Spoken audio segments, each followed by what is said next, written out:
ये कहानी है माधव और रेखा की। रेखा और माधव बहुत ही ईमानदार थे, पर वो बहुत ही गरीब थे।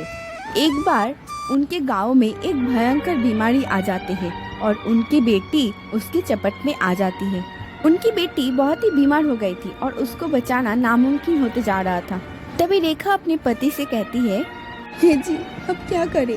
हमारी बेटी के इलाज के लिए जितनी जमा पूंजी थी सब उसके इलाज में लगा दिया। अब कैसे हमारी बच्ची को बचाएंगे? रेखा, मैं यही बात सोच के मैं दिन रात परेशान रहता हूँ कि हमारे बच्ची को कैसे बचाऊँ मैं। हमारे पास तो इतना पैसा भी नहीं है कि शहर जाके उसका इलाज करवाए। और तो और गांव में महामारी के कारण गांव में कोई भी काम नहीं है कि जिससे मैं कर सकूं। अजी सुनिए, मेरे दिमाग में ना एक आइडिया आ रहा है। यहाँ तो कुछ काम वाम नहीं है, क्यों ना हम शहर जाके ही काम करें। वहाँ पर जाकर हम 2-4 पैसे भी कमा लेंगे और अपनी बेटी का इलाज भी करवा लेंगे और शहर में इसका इलाज भी अच्छे से हो जाएगा। बात तो तुम सही कह रहे हो रेखा, लेकिन ये कभी सोचा है कि शहर जाके खाएंगे क्या, रहेंगे कहाँ? इतना आसान नहीं होता है शहर में रहना। आप इसकी चिंता मत कीजिए, भगवान ने रास्ता दिखाया तो इसका कुछ ना कुछ इंतज़ाम तो हो ही जाएगा। आप चलिए, मेरा तो अभी इस गांव में रहने का ही मन नहीं करता। आप शहर चलिए, कल सुबह हम सब शहर चलते हैं। रेखा और माधव शहर जाने की तैयारी में लग जाते हैं और सुबह होते ही वो दोनों शहर के लिए रवाना हो जाते हैं। पैदल पैदल माधव अपनी बेटी को कंधे पर बिठाकर और रेखा जरूरती सामान लेकर चली रही थी। चलते चलते वो दोनों बहुत ही थक जाते हैं और एक संतरे के पेड़ के नीचे जाकर बैठ जाते हैं। रेखा, मुझे बहुत भूख लग रहा है। सुबह जो बनाया था तुमने खाना, कुछ बचा है तो मुझे दे दो। पेट में भूख के मारे चूहे दौड़ रहे हैं। अजी, आप बैठिए, मैं अभी खाना निकाल कर देती हूँ। आप भी खा लीजिए और गुड़िया को भी मैं खिला देती हूँ। उन्हें बहुत ही तेज भूख भी लग रही थी और प्यास भी। वो लोग खाना खाते हैं और माधव रेखा से पानी मांगता है। अजी, पानी तो बहुत कम बचा है, अभी तक तो आधा रास्ता भी पूरा नहीं किया हमने। अभी तो पानी खत्म होने को है। मुन्नी को भी पानी चाहिए होगा और हम दोनों को भी प्यास लगी है। अब हम क्या करें? यहाँ तो जंगल में कहीं पर भी पानी की व्यवस्था भी नहीं है। वो दोनों बातें कर रही होती है कि तभी एक आह की आवाज़ आती है, जैसे कोई करार रहा हो। रेखा, तुम्हें क्या कोई करारने की आवाज़ आ रही है, जैसे कि कोई दुख तकलीफ में आह कर रहा हो? हाँ जी, आ तो रही है, पर समझ में नहीं आ रहा है कि यहाँ पर इतना दुखी कौन है। दूर दूर तक तो कोई नहीं दिख रहा, सिर्फ यहाँ पेड़ पौधे हैं, इसके अलावा तो मुझे कोई नहीं दिख रहा। कि तभी संतरे के पेड़ से आवाज़ आती है, अरे बेटा, मैं इस संतरे के पेड़ से बोल रही हूँ। मैं बिक्स रानी हूँ। मुझे बहुत तेज से प्यास लग रही है। मेरा गला सूख रहा है। बहुत समय से मुझे पानी नहीं मिला।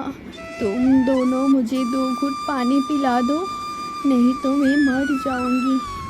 अजय, ये तो संतरे के पेड़ से बोल रहा है। लगता है उन्हें बहुत प्यास लगी है, लेकिन हमारे पास तो पानी भी नहीं है। जो थोड़ा बचा है वो तो हमें कम पड़ेगा। फिर हम इस पेड़ को कैसे पानी पिलाएं? बात तो तुम सही कह रहे हो रेखा, लेकिन सोचो, हम इंसान पानी के बिना नहीं रह सकते, तो ये पेड़ पौधे कैसे रह रहे होंगे? हम तो आगे जाकर पानी की कोई ना कोई व्यवस्था तो कर ही लेंगे, लेकिन पता नहीं इस पेड़ के नीचे कोई आके बैठेगा भी या नहीं। हम ये पानी संतरे के पेड़ को ही पिला देते हैं। उसके बाद माधव और रेखा उनके पास जितना पानी था वो पानी उन संतरे के पेड़ को पिला देती है, जिससे वो संतरे का पेड़ को बहुत संतुष्टि होती है और खुश होकर बोलती है, बेटा, तुम मेरे जैसी बुजुर्ग संतरे के पेड़ की प्यास बुझाई, इसीलिए मैं तुम्हें कुछ देना चाहती हूँ। तुम मेरे पेड़ से 2 संतरे तोड़ लो और अपने घर के आंगन में वो संतरे के बीज को लगा देना। उस समय बाद वो संतरे का पेड़ बड़ा सा संतरे का पेड़ के आकार में बदल जाएगा, जिससे वो एक जादुई संतरे के पेड़ में बदल जाएगा। और उसकी शक्ति ये होगी कि जो भी तुम्हें चाहिए होगा उस संतरे के पेड़ के सामने आकर बोल देना, वो संतरे का पेड़ तुम्हें दे देगा, जिससे तुम्हारी सारी मनोकामना पूरी हो जाएगी बेटा।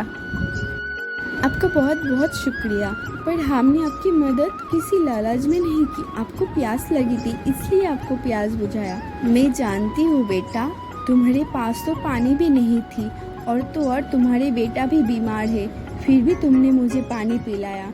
तुम जैसे पेड़ पौधों का इतना ख्याल रखते हो, इसीलिए मैं तुम्हें फल देना चाहती हूँ। अब तुम्हारी सारी इच्छाएं पूरी हो जाएगी, यथास्तु। उसके बाद माधव उस पेड़ से कुछ संतरे तोड़कर अपने साथ शहर ले जाते हैं और वहाँ पर एक झोपड़ी बनाता है। वैसे ही हमारा खुद का एक संतरे का पेड़ उग गया। क्या सच में ये जादुई संतरे का पेड़ है? रेखा, मुझे उतना नहीं पता, मुझे सिर्फ इतना पता है कि हमारी बेटी बीमार है और उसके लिए मुझे बहुत सारे पैसे चाहिए उसको ठीक करने के लिए। माधव की इतना ही कहने से संतरे के पेड़ से पैसे की बारिश होने लगती है। माधव और रेखा ये सब देखकर हैरान हो जाते हैं।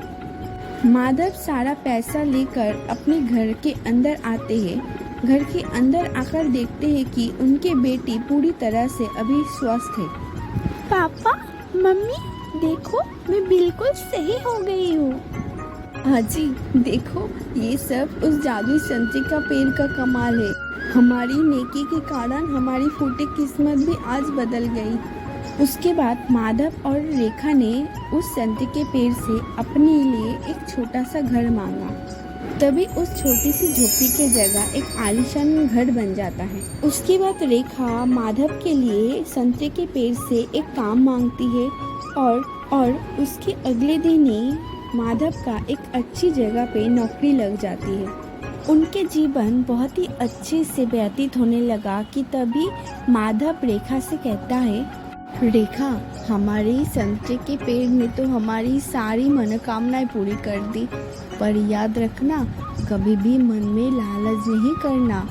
जो ज़रूरत है उसको ही मांगना। अजी, अब चिंता मत कीजिए, मैं कभी भी भगवान के वरदान का गलत फ़ायदा नहीं उठाऊंगी, बल्कि मैं तो ये सोच रही हूँ कि जो भी ज़रूरतमंद लोग होंगे, हम दोनों मिलकर उनकी भी मदद क्या करेंगे। उसके बाद माधव और रेखा उस जादुई संतरे के पेड़ से पैसा लेकर लोगों की मदद करने लगे, पर उनके मन में कभी भी लालच नहीं आया। हाय एवरीवन, वीडियो को लाइक करना ना भूलें और क्या आपका भी संतरा फेवरेट फूड है? कमेंट में ज़रूर बताएं और चैनल में नया तो चैनल को सब्सक्राइब कर दें।